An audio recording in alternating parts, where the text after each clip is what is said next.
Necesito desahogarme. Necesito que alguien, aunque solo sea esta grabadora, sepa lo que encontré anoche en la casa de mi madre. Mira. Mi vida no era perfecta, pero era la que teníamos. Mi esposa, la niña y yo. Llevamos 12 años juntos. Y sí, claro que había discusiones tontas por las cuentas, o por quién recogía a la pequeña. Pero juro que éramos una familia normal, funcional. Hasta anoche. Mi madre me pidió que fuera a ayudarla a buscar unas fotos viejas en el ático. Eran fotos de la comunión de mi primo. El que siempre ha sido como un hermano para mí, ¿sabes? El que ha estado en cada cumpleaños, en cada Navidad. El que me ayudó a pintar el cuarto de la niña cuando supimos que venía en camino. Mientras buscaba en una caja vieja de latón, debajo de unos pañuelos de seda, algo cayó al suelo. No era una foto. Era una carta. Una carta arrugada, sin sobre, escrita a mano por mi esposa. La leí de pie, con la linterna temblándome en la mano, y el aire se me fue del cuerpo. No era una carta de amor, no. Era una carta vieja, de hace años, justo de la época en la que la niña nació. La leí una y otra vez, y la frase que me taladró el cerebro, la que me hizo vomitar el café que tomé en la mañana, fue esta. Hemos arruinado a mi esposa, pero no te arrepientas, ella ya es una bebé. Es mejor que mi esposo nunca sepa la verdad. Y estaba firmada por mi primo. Me desplomé ahí mismo. Mi esposa me engañó con mi primo. Y lo peor, lo que aún no puedo decir en voz alta, es que esa niña, la que me dice papá, con esa vocecita, no es mi hija biológica. Dime, ¿qué haces cuando descubres que la persona que más amas en el mundo ha construido tu vida entera sobre una mentira con la única persona que confiabas tanto como en ti mismo? Actualización. Han pasado exactamente 12 horas desde que leí esa carta. No he podido dormir. Sigo en el ático, sentado en el suelo frío, con la carta arrugada en el bolsillo. Salí de casa de mi madre diciendo que me sentía mal, que ya no podía ayudar a buscar las fotos. No tengo idea de cómo conduje de vuelta. Cuando llegué a casa, la vi. A mi esposa. Estaba en la cocina, tarareando una canción mientras hacía la cena. Suena estúpido, pero verla tan normal me hizo dudar por un segundo. ¿Y si era una broma? ¿Una carta vieja sin sentido? ¿Y si me estoy volviendo loco? Pero luego recuerdo el papel, la letra, y vuelvo a la oscuridad. No es una broma. La miré mientras picaba una cebolla y pensé. 12 años. ¿Y todo fue una obra de teatro? Empecé a rebobinar todo. Y ahí es donde entra mi primo. Él siempre estaba cerca. Demasiado cerca, pienso ahora. Recuerdo la época en que estábamos intentando tener a la niña. Fueron meses frustrantes. Ella lloraba, yo me sentía inútil. Y en ese momento, ¿quién era el hombro en el que llorábamos los dos? Él. Mi primo. Nos venía a visitar, nos animaba, se quedaba hasta tarde. Incluso recuerdo que en el baby shower, mi esposa y él tuvieron un momento incómodo. Ella se puso muy nerviosa cuando él le pasó la mano por el hombro, y le dijo, «Estamos juntos en esto». En su momento pensé que era un apoyo familiar precioso.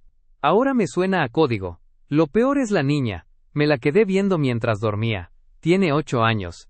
Es mi mini yo en muchísimas cosas, mis gestos, su risa. Pero siempre hubo algo. Su pelo. El mío es oscuro, muy lacio. El de mi primo es castaño claro y ondulado. El de ella, también. Siempre pensé, se parece a la abuela paterna de mi esposa, y no le di más vueltas. Pero ahora, cuando la miro, no puedo evitar buscar otros rasgos. Los ojos. ¿Son los de él? Ella se despertó y me preguntó. Papi, ¿estás bien? Tienes cara de asustado. Le sonreí, le dije que sí, que todo estaba bien, y la abracé tan fuerte que me dolió el pecho. Necesito pruebas. No puedo simplemente confrontarla con una carta de hace 8 años que encontré en un ático. Si me equivoco, la destruyo. Si tengo razón, la destruyo de todas formas. Pero no puedo seguir viviendo en este infierno de duda. Acabo de bajar a mi escritorio. Sé que es riesgoso, pero voy a buscar en la computadora. Voy a ver si encuentro correos, mensajes, algo que conecte a mi esposa con mi primo justo antes del nacimiento de nuestra hija. No sé lo que voy a encontrar, pero estoy decidido. Esta noche, no voy a dormir hasta saber la verdad, aunque esa verdad me destroce por completo. Actualización. Son las 4 de la mañana. La casa está en silencio, salvo por el ruido de mi respiración acelerada y el clic del ratón. Pasé las últimas horas excavando. Y cuando digo excavando, me refiero a violar cada límite de confianza en mi relación. Revisé el historial de llamadas en una factura antigua que encontré. Entré en su correo electrónico. Sí, conozco su contraseña. La puso por la niña, para que nunca se me olvide. Al principio, nada. Solo correos de trabajo, listas del supermercado y fotos de la niña en el parque. Empecé a relajarme. Pensé. ¿Ves? Es paranoia. Es una carta antigua. Tal vez se referían a otro asunto. Estaba a punto de cerrar la laptop y meterme en la cama a pretender que nada pasó. Pero recordé una cosa. La carta estaba escrita a mano, de su puño y letra. La gente que tiene algo que ocultar, en esa época, usaba métodos menos obvios que el correo electrónico.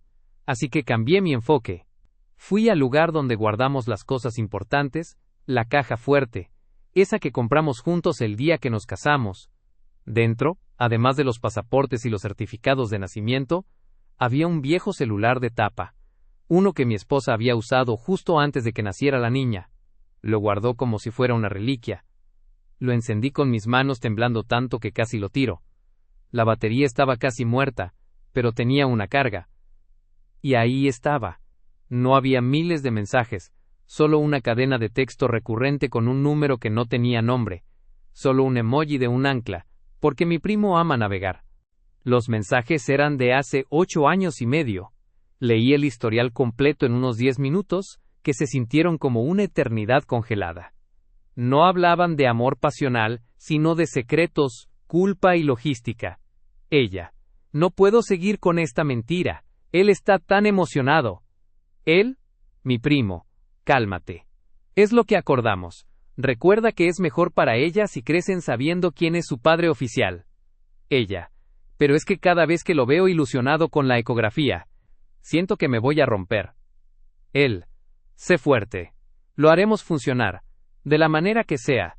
Pronto podremos hablar bien, sin él cerca. Y luego, el mensaje que me destrozó, enviado un mes antes del nacimiento. Ella. El doctor dijo que es una niña. Está sana, pero la he visto, y tiene tu nariz. ¿Qué hacemos? Él nada. La amas, yo la amo, y él la amará como suya. Ya no hay vuelta atrás. Esto queda entre tú, yo y el ancla. Me apoyé contra la pared, sintiendo que todo lo que creí era real se deshacía. No solo era la traición, era la planificación, el cinismo frío para mentirme durante casi una década, usando a la niña como un escudo. Tengo la evidencia que necesitaba, un celular viejo y una cadena de mensajes donde mi primo y mi esposa confiesan todo. Ahora, sé que el próximo paso es confrontar, pero no a ella. No, la voy a confrontar primero a la persona que fue mi hermano. Necesito ver la mentira en sus ojos antes de destruirla en casa. Mañana lo llamaré y le pediré que nos veamos urgentemente, sin decirle por qué. ¿Qué me va a decir cuando le ponga ese teléfono en las narices? Actualización. Ya es mediodía. Estoy sentado en mi auto, esperando, con el corazón latiéndome tan fuerte, que creo que se me va a salir. No fui a trabajar. Le dije a mi jefe que tenía una emergencia familiar. No miento. Llamé a mi primo hace una hora y le pedí que nos viéramos en el lugar de siempre. El viejo muelle abandonado donde solíamos pescar de niños. Un lugar neutral, alejado de todo. Le dije que era importante. Él, tan despreocupado como siempre, me dijo que, claro hermanito, en 5 minutos llego. La naturalidad de su voz me dio náuseas. Cuando llegó, se bajó de su camioneta con esa sonrisa fácil y el pelo revuelto. ¿Qué pasa, hombre? ¿Te ves terrible?, me dijo, palmeándome el hombro. Ese simple toque me hizo querer gritarle. Pero me contuve. Me puse mi mejor máscara de seriedad.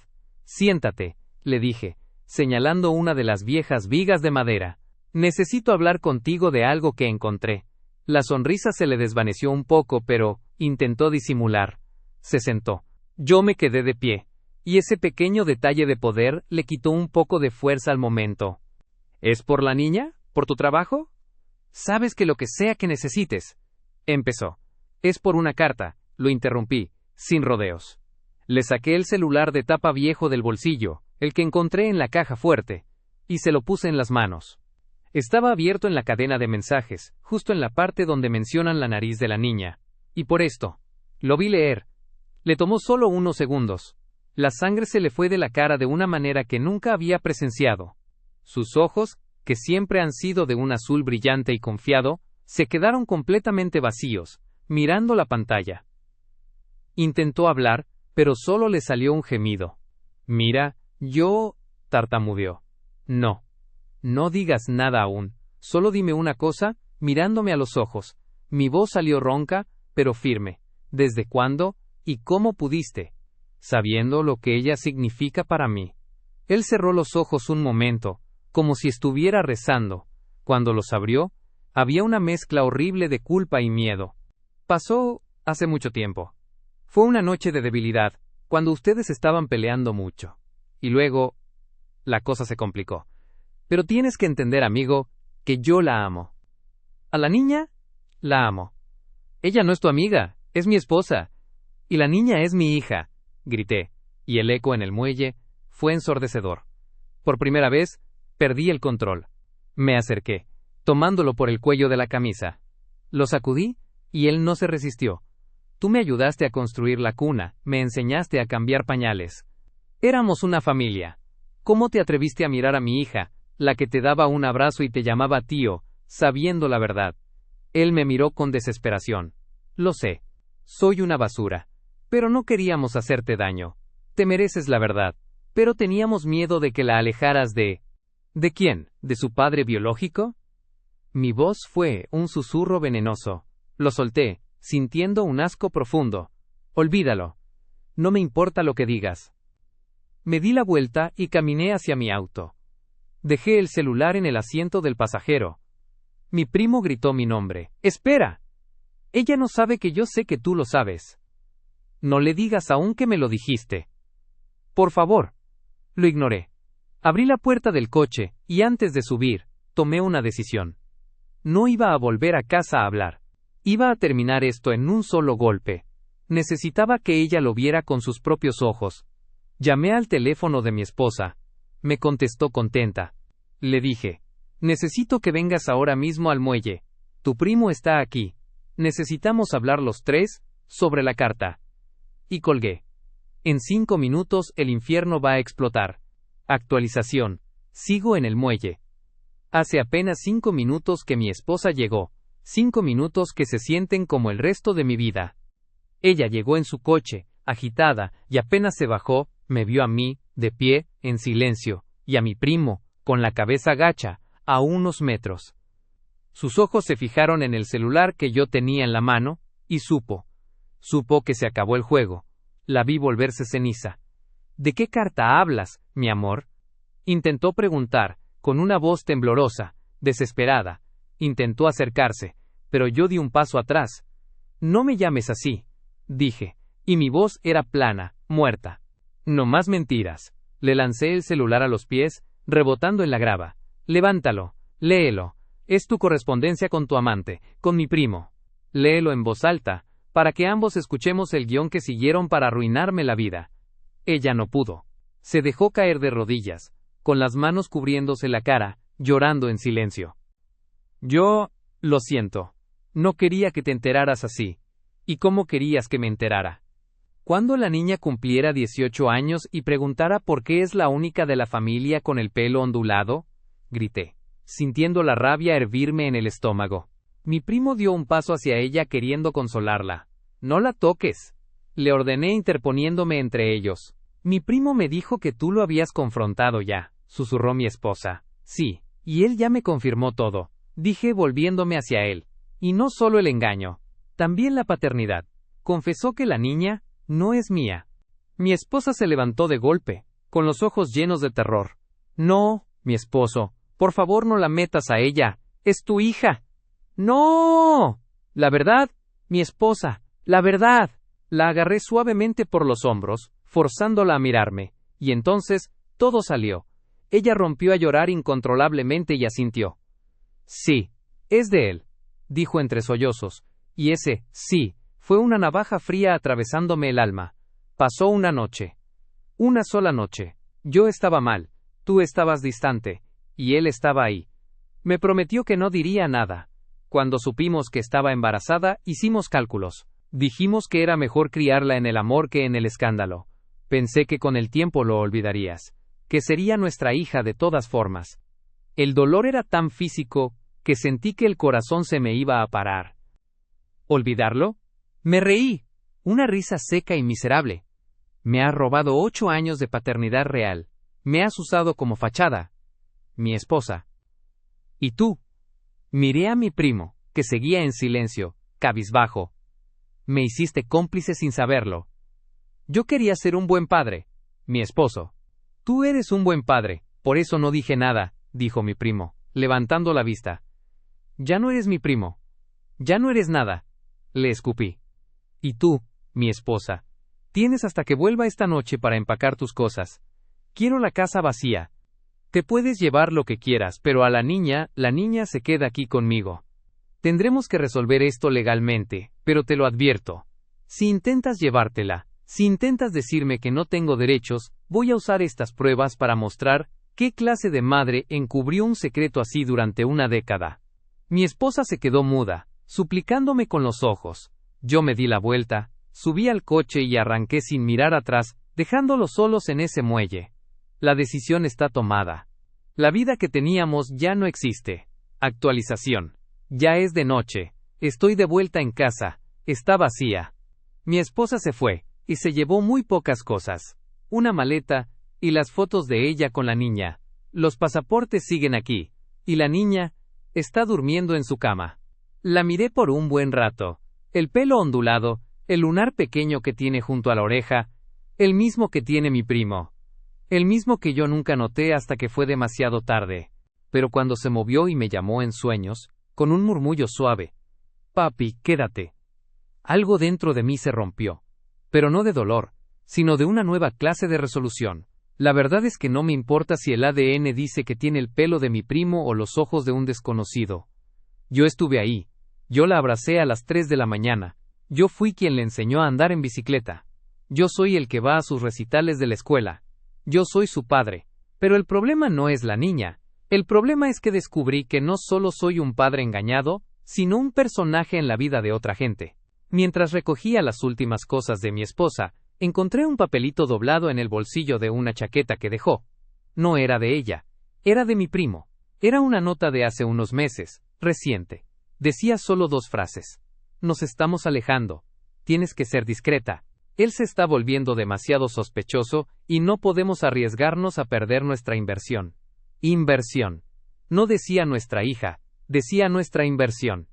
Ahora estoy en la cocina, solo, bebiendo un vaso de agua, y el miedo ya no es la traición de hace 10 años, el miedo es el presente. El miedo es entender que tal vez este secreto no fue por amor o culpa, sino por algo mucho más frío y calculado.